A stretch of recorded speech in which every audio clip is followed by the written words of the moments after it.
Menikahi gadis manja. Bab 017.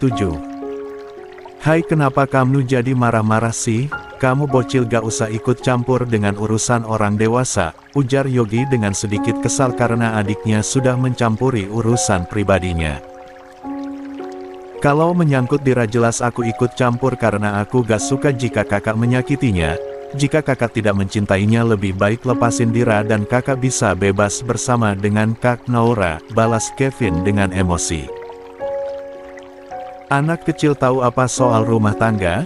Kamu pikir pernikahan itu bisa dipermainkan?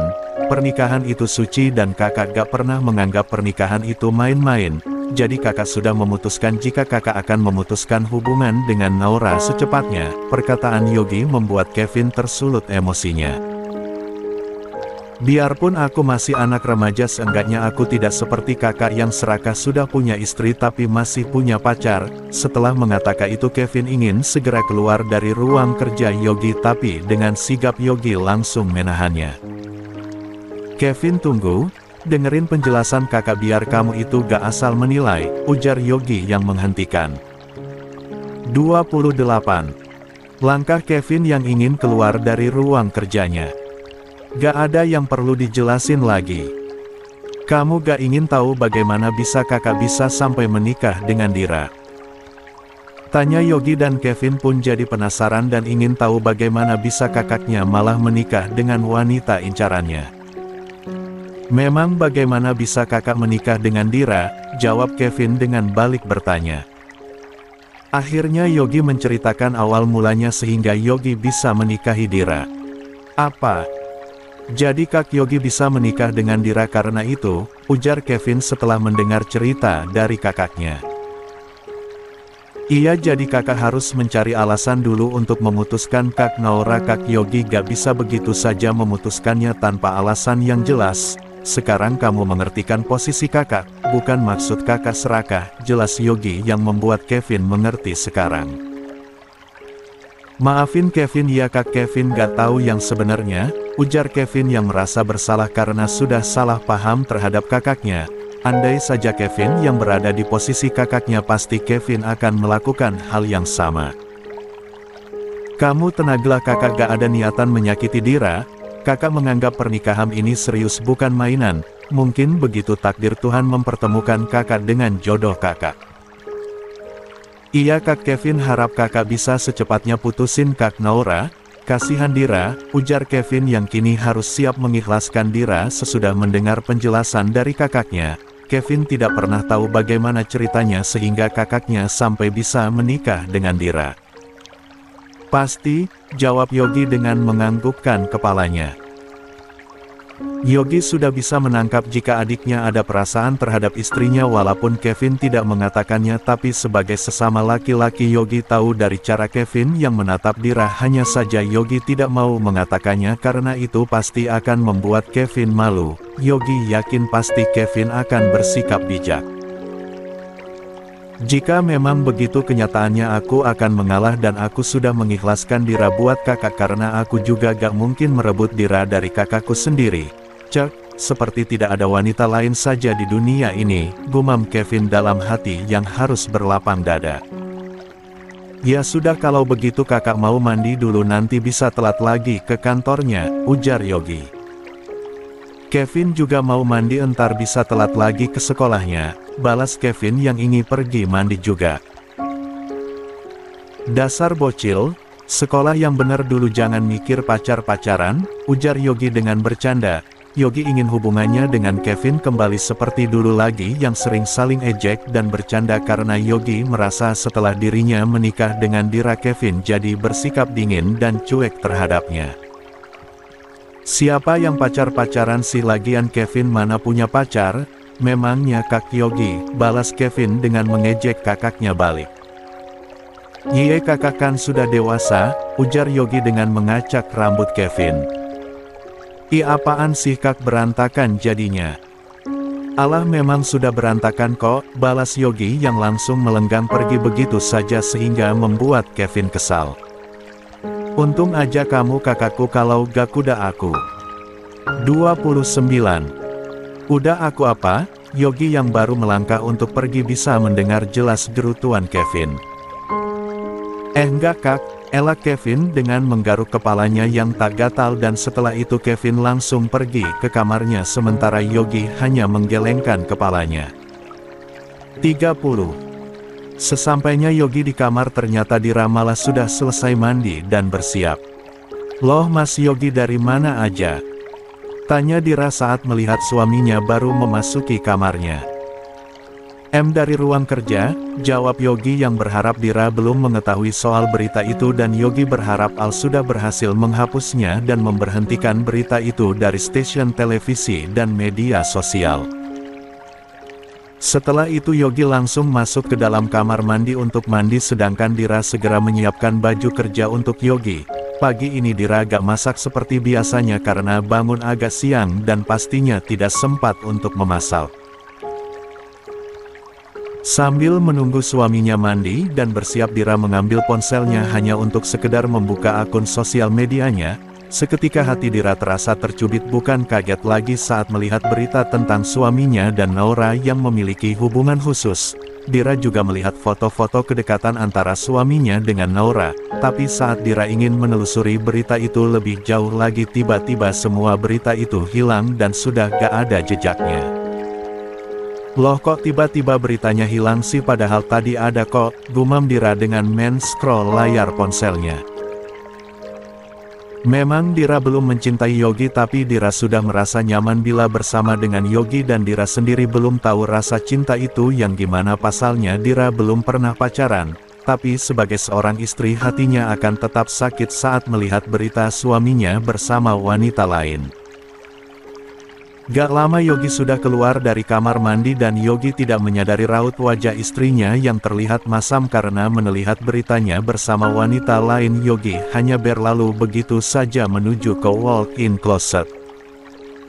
Beberapa saat kemudian Yogi keluar dengan membawa dasi di tangannya seperti biasa pasti Yogi akan menyuruh Dira untuk memakaikannya. Ra pakein dong, titah Yogi sedangkan Dira malah melengos. Mas Yogi kan punya tangan bisa pakai sendiri, balas Dira, sedangkan Yogi mengerutkan alisnya melihat sikap Dira yang berubah ketus padahal tadi Dira masih baik-baik saja. Tapi aku kan maunya dipakein sama kamu. Gak ah Dira lagi males, ucapnya dengan ketus. Kamu itu kenapa sih kok tiba-tiba jadi ketus gitu?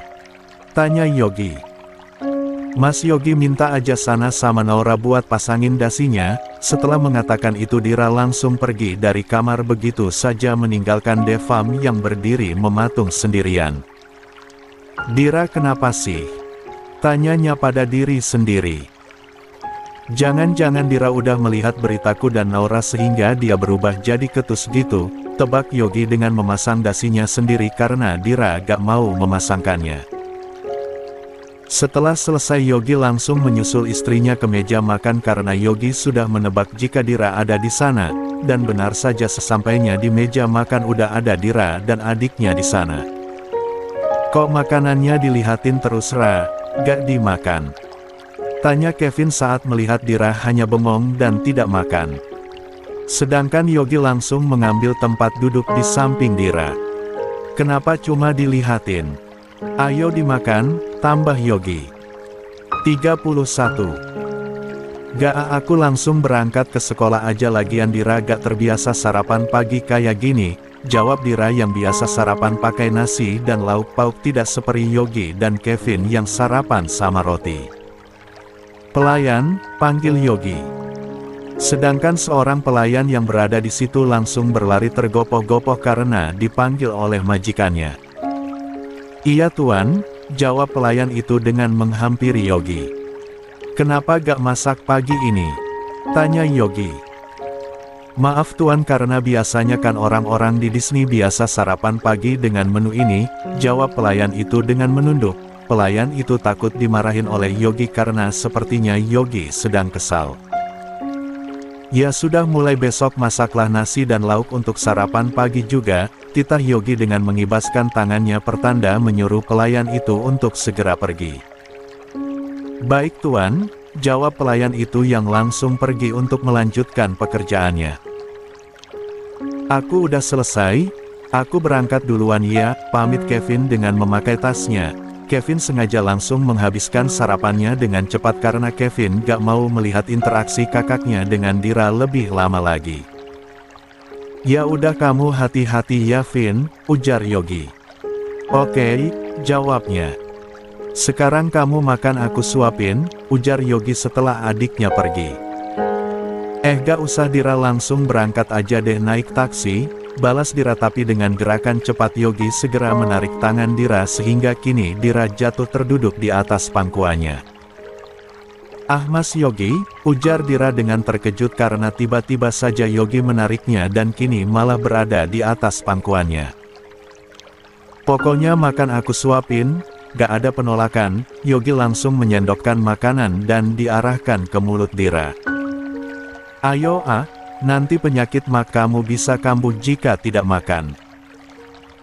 Sungguh Dira merasa gugup dan deg-degan berada di atas pangkuan Yogi. Seperti dihipnotis Dira membuka mulutnya menerima suapan makanan dari Yogi. Nah gitu pinter, ujar Yogi dengan mengelus rambut Dira dengan sayang sehingga Dira merasa aliran darahnya mengalir lebih cepat.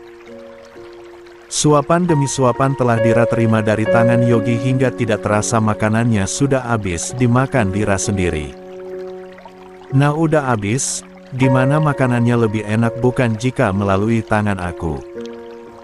Tanya Yogi dan Dira dengan refleks malah menganggukkan kepalanya. Maksudnya biasa aja, jawab Dira dengan mengelak.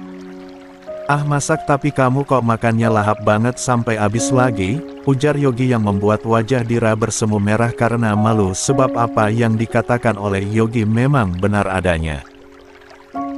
Udah Dira mau berangkat takut telat, Dira segera beranjak dari pangkuan Yogi karena jujur saja berlama-lama dalam keadaan seintim itu dengan Yogi membuatnya gugup dan salah tingkah. Oke aku anterin, ujar Yogi. 32. Loh kan Mas Yogi belum sarapan tadi kan cuma nyuapin Dira aja. Itu sih gampang, aku bisa sarapan di kantor nanti dan biasanya juga aku sarapannya di kantor jarang makan di rumah, balas Yogi dan Dira hanya menganggukkan kepalanya setuju karena jika harus menunggu suaminya makan dulu bisa-bisa dirinya akan telat masuk ke sekolah nantinya. Saat Yogi dan Dira keluar dari rumah Yogi dikejutkan akan adanya banyak wartawan di depan gerbang rumahnya. Wah rame banget itu di depan Mas ada apa ya? Tanya Dira. Gawat Ra itu ada banyak wartawan gimana nih cara kita keluarnya? Jawab Yogi dengan balik bertanya. Untung saja Kevin udah berangkat duluan jadi Kevin aman. Dira juga gak tahu, gimana dong bisa telat nanti, ujar Dira yang sudah terlihat cemas pasalnya lusa dirinya sudah ujian akhir sekolah. Oke tenang kita lewat belakang, Yogi segera menyuruh supir di rumahnya untuk mengeluarkan mobilnya sementara dirinya dan Dira akan keluar lewat gerbang belakang. Dan akhirnya cara itu berhasil walaupun supir di rumahnya agak kesusahan sewaktu ingin keluar, jadinya Yogi dan Dira kini perginya diantar oleh supir. Di perjalanan ponsel milik Yogi berbunyi dan Yogi yang tahu jika telepon itu dari asistennya Yogi langsung mengangkatnya. Halo, jawab Yogi. Halo Tuan gawat Tuan, ujar Al. Gawat kenapa? Kalau ngomong yang benar. Itu di depan perusahaan banyak wartawan Tuan, jawab Al memberitahu. Saya gak mau tahu pokoknya setelah saya sampai di perusahaan para wartawan itu terus udah gak ada. Baik Tuan, jawab Al. Sial masalah satu belum selesai muncul lagi masalah baru, gumam Yogi dalam hati dengan memutuskan sambungan teleponnya. Sedangkan Dira kini yang duduk di sampingnya hanya memilih diam dengan bibir yang mengerucut, Dira masih merasa kesal dengan Yogi. Gak lama mobil yang dikendarai oleh supirnya Yogi sudah sampai di sekolahnya Dira sementara Dira langsung turun begitu saja tanpa berpamitan terlebih dahulu sama Yogi. Cek, tuh anak kayaknya marah beneran, ya udah deh kayaknya nanti aku harus ngadain konferensi pers, gumam Yogi dalam hati dengan memandang Dira yang berjalan masuk ke dalam sekolahnya. Setelah Dira turun, sang supir langsung menginjak pedal gasnya menuju ke perusahaan Erlangga. Sekitar 45 menit Yogi sudah sampai di ruangan kantornya dengan aman sentosa. Semua itu berkat Al, asistennya. "Al gimana?" tanya Yogi. Saat ini Yogi dan Al sedang berada di dalam ruangannya Yogi. "Untuk urusan berita Tuan dengan Nona Nora sudah beres Tuan, sudah saya hapus semua di media sosial dan di stasiun televisi sudah saya hentikan, hanya saja sudah banyak masyarakat yang sudah terlanjur tahu sehingga wartawan mengejar-ngejar Tuan, dan Tuan tenang saja, setelah saya atasi gak akan ada wartawan lagi yang berani mengejar Tuan," jawab Al. 33. "Kerja bagus Al, terus bagaimana soal bandit tua yang aku suruh amanin?" tanya Yogi. "Aman Tuan, dia saya sekap di markas," jawab Al, sedangkan Yogi hanya menganggukkan kepalanya mengerti. "Lusa kamu siapkan, aku ingin mengadakan konferensi pers terkait beritaku dengan Nora," titah Yogi. "Baik Tuan, akan segera saya urus," jawab Al. 34. Di sekolah kini Dira, Lili dan Ines sedang berkumpul di kantin kampus karena kebetulan pas jam istirahat. Gue perhatiin lo kok makin cantik makin glowing aja, walaupun biasanya emang cantik sih tapi semakin hari wajah dan kulit lo jadi semakin glowing gitu loh," ujar Lili yang memperhatikan Dira semakin hari menurutnya semakin cantik. "Iya lo pakai apaan sih kok bisa kulit lo ini makin putih, bersih dan glowing gitu?" tanya Ines. "Masak sih, lo pada gak lagi ngebohongin gue kan?" jawab Dira yang tidak percaya karena dirinya baru memakai produk skincare aja baru dalam hitungan hari masak ia kulitnya bisa makin putih, bersih dan glowing. "Beneran kita gak bohong iya gak Nes? Kulit lo ini udah putih dan makin bersinar lagi kayak pakai skincare," ujar Lili yang langsung dibenarkan oleh Ines. "Iya bener kata Lili, sekarang kayaknya uang lo banyak ya. Oh ya, lo masih punya hutang penjelasan ke kita ya gak Li?" balas Ines yang masih penasaran tentang Tante Della. Pasalnya Ines tahu banget jika Dira tidak punya tante sekaya itu, mana orangnya cantik lagi. "Penjelasan apa sih Nes?" tanya Dira yang gak paham dengan penjelasan yang dimaksud oleh Ines. "Tentang Tante Della itu, setahu gue lo gak punya Tante De, apalagi Tante Della kaya banget," jawab Ines. "Gue jadi curiga kayaknya ada yang lo sembunyiin ya dari kita," tebak Lili, sedangkan Ines hanya menganggukkan kepalanya. "Haduh gimana nih mereka kok udah pada curiga ya? Apa ceritain aja ya? Tapi aku belum siap buat cerita, seenggaknya nunggu sampai selesai ujian sekolah," gumam dulu Ra dalam hati yang merasa bingung mau cerita ke teman-temannya. "Tahu tidak?